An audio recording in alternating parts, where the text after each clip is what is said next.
Reva, kau benar-benar hebat. Beraninya meminta kakekku untuk mengancamku. Aku beritahu ya, aku tidak sama dengan kakekku. Dia bisa ditipu olehmu, tetapi aku tidak akan tertipu olehmu. Setelah hari ini, jangan sampai aku melihatmu lagi. Reva tampak acuh tak acuh. Seharusnya kau merasa senang karena memiliki kakek yang baik. Jika kau bukan cucu Dokter Tanaka, kau bahkan tidak berhak untuk berbicara di depanku. Setelah berbicara, Reva menarik Helen lalu berbalik untuk pergi. Devi langsung marah, seperti kebakaran jenggot. Sombong sekali kau. Aku tidak berhak berbicara di depanmu. Kau pikir kau siapa? Menantu sampah yang bisanya hanya bergantung kepada istrimu dan seorang petugas pembersih rumah sakit. Bahkan masih berani memiliki wanita simpanan di luar. Aku benar-benar belum pernah melihat orang yang begitu kurang ajar sepertimu. Jika kau memang benar-benar hebat, masuklah sendiri. Jangan meminta bantuan kakekku. Dasar bajingan, kau benar-benar sampah. Masih berani-beraninya sombong dan arogan. Aku tidak berhak berbicara di depanmu. Kau pikir kau berhak berbicara di depanku? Jika bukan karena kakekku, kau pun bahkan tak punya hak untuk melihat aku. Orang tak berguna, dasar sampah, pergi mati saja kau. Reva terlalu malas untuk memperdulikan makian Devi. Dia juga tidak pandai bertengkar dengan wanita. Setelah membawa Helen ke bagian samping, lalu dengan penasaran Reva bertanya, "Helen, mengapa kau datang ke sini?" Helen menundukkan kepalanya. Tidak ada apa-apa. Reva berbisik, "Katakan kepadaku, apapun itu, aku akan membantumu." "Tidak apa-apa." Helen memaksakan senyumnya. "Kak Reva, aku hanya ingin masuk dan melihat-lihat saja. Tidak ada apa-apa."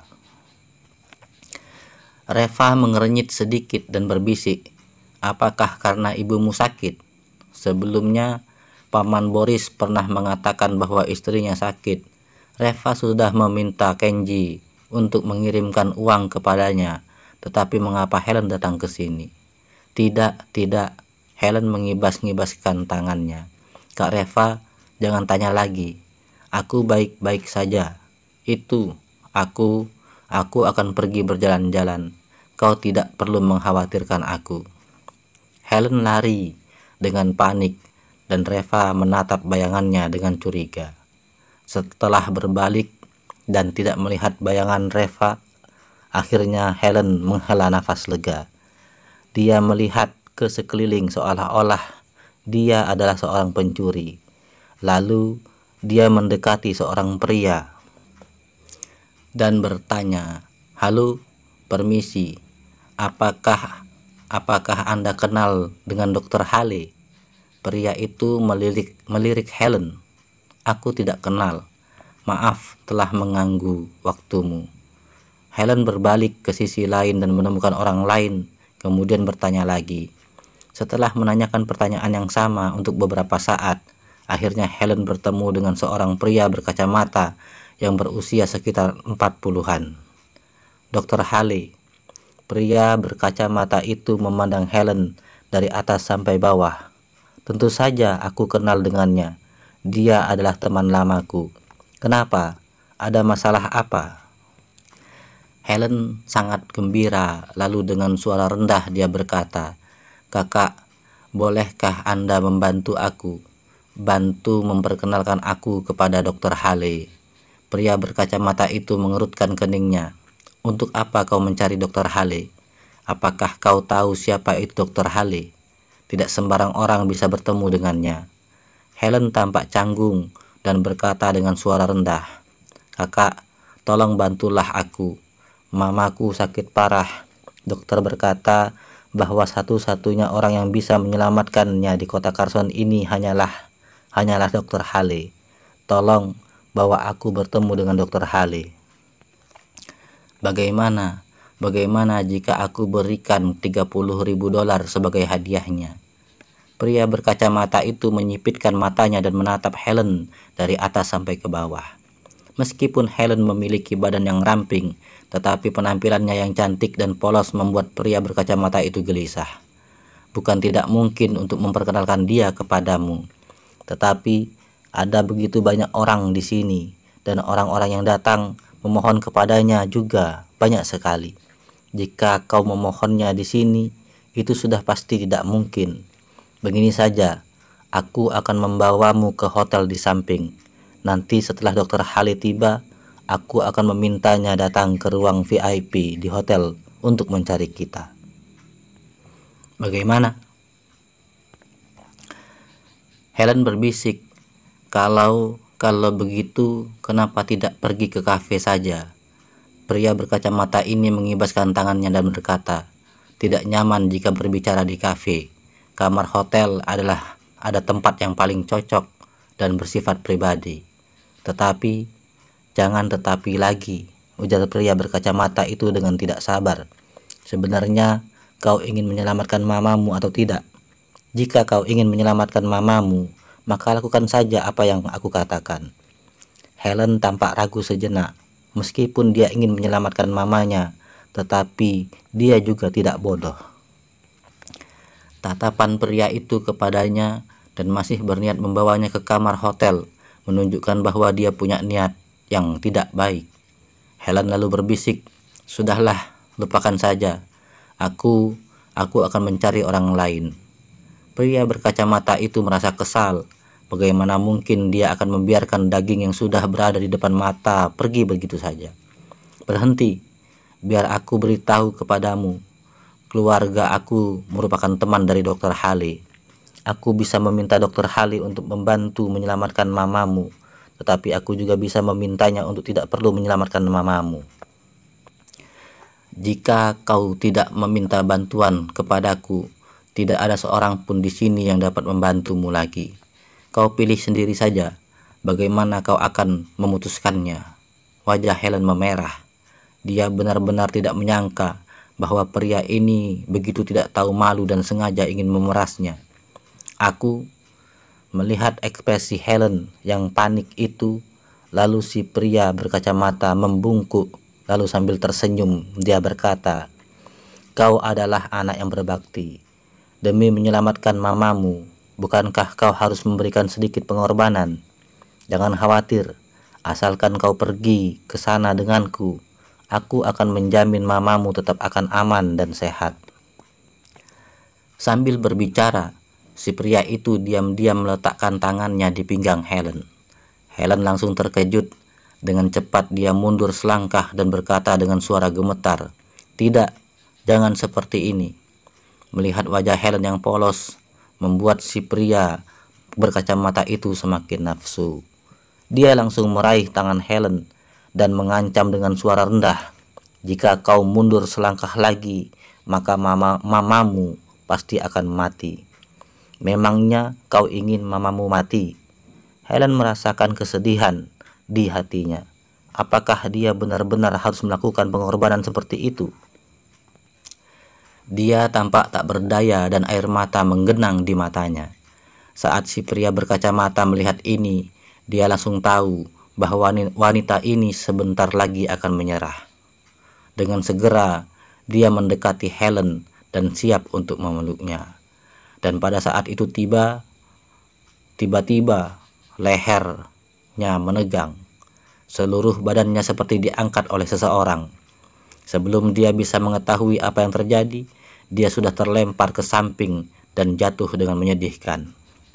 Reva yang melakukan penyerangan itu, dia sebenarnya berjalan di dekat mereka dan mendengarkan apa yang mereka berdua katakan tadi. Helen tidak ingin menyebabkan masalah baginya, jadi dia sengaja tidak memberitahunya tentang apa yang terjadi. Tetapi ketika Reva mengetahui masalah ini, bagaimana mungkin dia bisa mengabaikannya? Dan dalam waktu yang sebentar saja, lokasi itu telah menarik perhatian banyak orang lagi. Sekelompok orang langsung berkumpul di sana. Kenapa dia lagi? Orang ini sangat biadab. Dia menghajar orang di mana-mana. Dia anggap apa tempat ini sebenarnya? Orang seperti dia ini adalah orang-orang dari kalangan bawah, makanya bisa melakukan hal-hal brutal dan kejam seperti itu. sama sekali tidak menunjukkan sikap seorang gentleman. Acara penting dan mewah seperti ini, mengapa bisa mengundang bajingan seperti dia? Semua orang membicarakannya dan menatap Reva dengan penuh penghinaan. Menurut mereka semua adalah kalangan atas, sementara Reva dan Helen adalah kalangan kelas bawah yang tidak ada artinya, bahkan tidak lebih dari sebutir debu. Devi juga mendengar kabar tentang situasi di sini, jadi dia segera bergegas. Saat sampai di tempat kejadian dan melihat situasinya, air muka Devi langsung berubah. "Reva, apa yang kau lakukan?" Devi langsung memakinya. Reva bertanya balik, "Mengapa kau tidak bertanya kepadanya apa yang telah dia lakukan?" Devi berkata, "Aku tidak peduli dengan apa yang dia lakukan. Kalau kau menghajar orang, berarti itu salahmu." "Ucapan Nona Tanaka benar," ujar seorang pria muda dengan kencang. "Semua orang di sini adalah orang beradab. Mana ada orang yang datang langsung menghajar orang. Tidak peduli apapun kesalahannya, kau tetap tak boleh menghajarnya. Ini adalah sifat dasar seorang manusia." Kerumunan itu berteriak. Ekspresi Reva tampak tenang, dan ketika semua orang berhenti berteriak, lalu dengan dingin dia berkata, "Sudah selesai bicara semuanya? Kalau sudah selesai, maka aku akan melanjutkan." Setelah mengatakan kalimat itu, Reva menghampiri si pria berkacamata itu lagi dan menampar pria itu di wajahnya.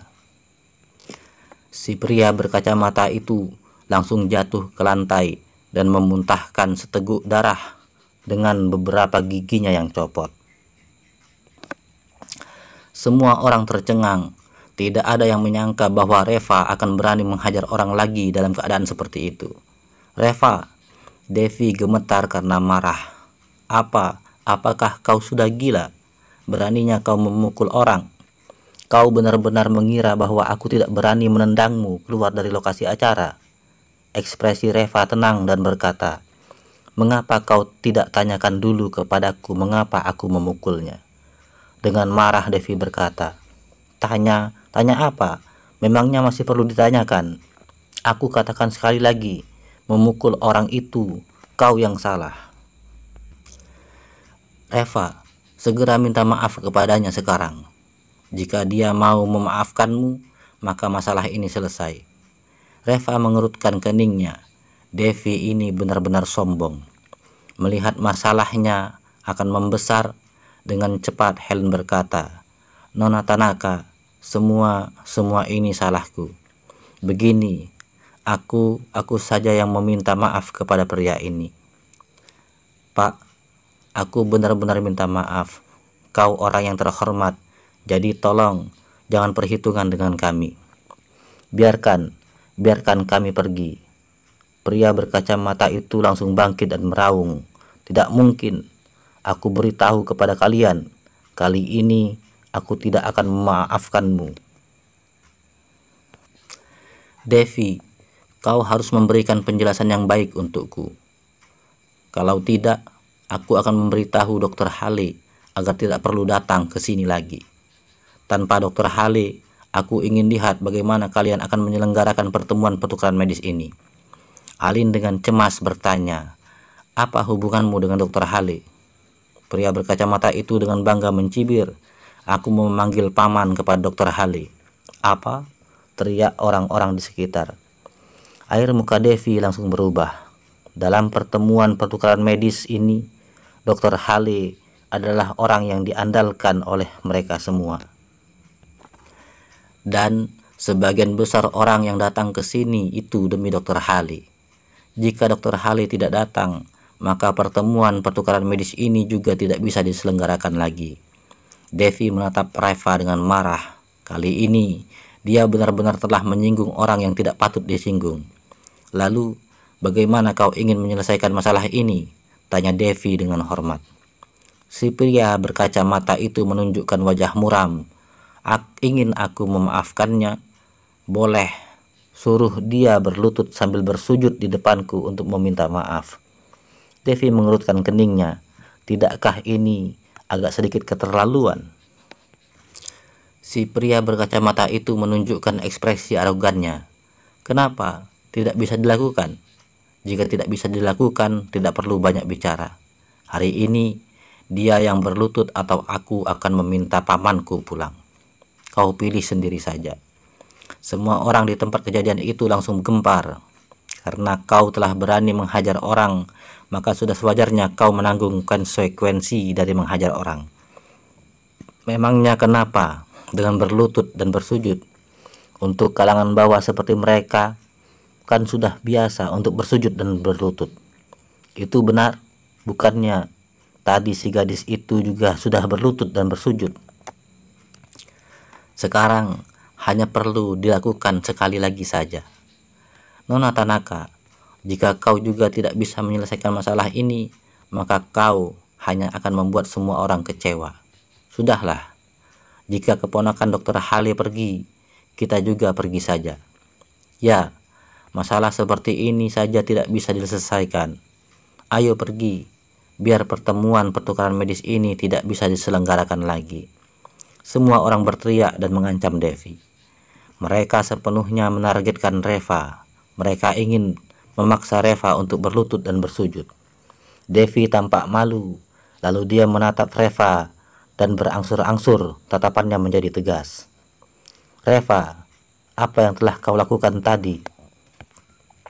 Selesaikan masalahnya sendiri. Pergi dan minta maaflah kepadanya.